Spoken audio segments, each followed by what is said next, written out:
Ça apporte pas mal d'autonomie, ça apporte pas mal de liberté. Je suis pas en cours d'italien quand je suis en vacances à Florence, quoi. Tout est à Bordeaux, enfin, je veux dire, ça reste quand même un support scolaire, donc c'est pas ma vie, tout est à Bordeaux, quoi. C'est pas. Je vis pas tout est à Bordeaux, j'utilise tout est à Bordeaux. Mais de toute façon, je vais refaire un petit topo sur l'utilisation de la deuxième table, hein, parce qu'en fait, il y a deux tables. Vous aviez la table de la loi normale classique, celle qui donne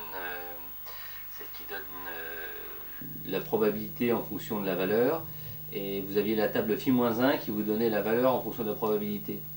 Oui, il y a eu tout un travail qui a été fait dans ce sens-là pour qu'il y ait une rencontre avec le professeur et l'étudiant, et puis avec le groupe entre eux, enfin avec le groupe d'étudiants, quoi, pour que on nous a dit qu'il était important qu'on communique ensemble. Et puis bon, oui, effectivement, c'est vrai, quoi.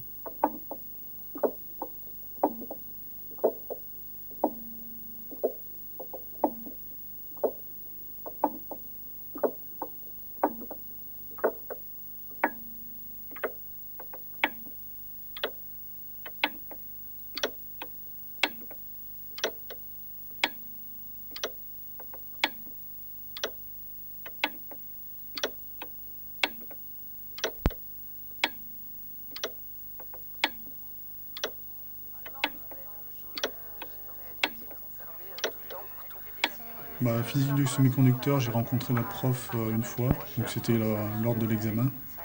Sinon, non, j'ai jamais vu. Puis la prof d'ondes électromagnétiques, je ne l'ai jamais vue non plus. Par contre, si j'ai la possibilité de descendre, vu que je n'habite pas très loin, de descendre les voir pour avoir des explications. C'est vrai que c'est un peu plus intéressant d'avoir le prof à côté de soi. Personnellement, j'aime bien un prof devant moi qui m'explique. C'est pas toujours facile à distance de faire ça. Le fait d'être qu'à 12, le fait qu'il est totalement impliqué, on se sent plus proche de lui qu'un professeur qui fait cours en bas d'un amphi de 200 élèves, enfin, c'est sûr. Et quand en plus c'est possible de lui poser des questions tard dans la soirée via l'outil informatique, du coup on se sent encore plus proche. Et lui aussi nous connaît mieux. Les élèves ont besoin de se motiver, et puis devant un écran, c'est pas le même type d'interaction, quoi qu'on en dise, que un groupe d'élèves et un professeur. Mais je pense que c'est d'une part, je la trouve plus intéressante, certainement parce qu'elle a fait tout à Bordeaux, mais pour plein d'autres raisons qui certainement n'ont rien à voir avec ça, mais non, je sais pas si ce n'est ce que je disais avant, à savoir le fait qu'on on a certainement une reconnaissance pour elle un peu supérieure, parce qu'on sent qu'elle s'implique pour nous, donc on doit s'impliquer pour elle. Sinon, il n'y a pas d'apprentissage ni d'un côté ni de l'autre. Même si on inventait un espèce de super ordinateur, super logiciel qui nous corrige en même temps que quand on parlerait, qu'il y aurait reconnaissance vocale, etc., reconnaissance des fautes, il faut aller vers la machine.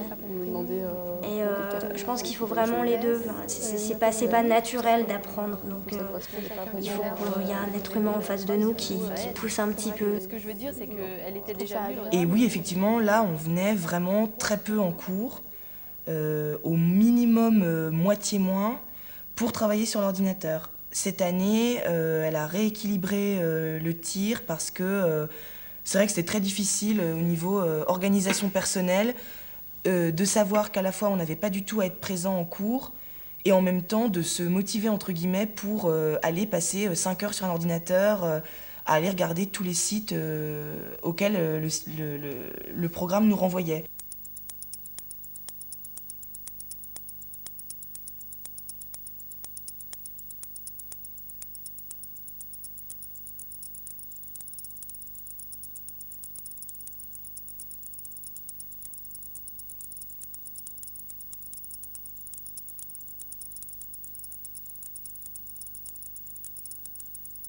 Je pense vraiment que ça a changé mon attitude vis-à-vis notamment, non seulement du savoir avec un grand S, mais de la curiosité de toute manière, parce que il y a deux possibilités face à Internet. C'est où on est totalement découragé parce qu'on a accès à tellement de choses qu'on se rend compte de la masse de choses qu'on connaît pas en fait. Donc il y a où on se dit qu'on connaît rien et qu'on connaîtra jamais tout, donc on arrête tout de suite, ou on est curieux et on se motive pour aller voir ce qu'il y a un peu ailleurs, quoi. L'intérêt, c'est l'interactivité, c'est de pouvoir relier les éléments du cours à un élément concret d'image directe. Et ça, c'est pas si évident que ça. Internet, ça peut, disons, aider en fait à retrouver, c'est un aide-mémoire. Hein. L'intérêt, dans le fond, c'est peut-être qu'une habitude. Je veux dire, l'utilisation concrète et plus ou moins régulière d'Internet est quand même arrivée un petit peu, pas tard, mais un petit peu tard pour notre génération, dans le sens où la période du lycée, c'était vraiment encore... Disons quelques sections qui ne pouvaient pas s'empêcher d'utiliser vraiment l'informatique, comme les STT, on va dire. Mais j'avoue que j'ai quasiment aucun souvenir de l'utilisation d'informatique au lycée. Donc j'ai commencé au cours de mon cursus universitaire. Donc maintenant, de s'habituer à apprendre en lisant un écran, c'est pas facile, dans le sens qu'il y a 15 ans, en démarrant au CP, hein, il y a une quinzaine d'années d'études sur des livres et sur du papier. Donc je préfère tout le temps avoir le support papier, disons, plutôt que l'écran. Non, je sais pas, je vais juste dire que ça se peut pour mon petit frère, ce sera différent, hein, vu que maintenant ils s'y habituent tous très très vite à l'outil informatique. On me demandait dans quel café, une poubelle jaune, souplesse, une autonomie, verte, tout ça. Quoi.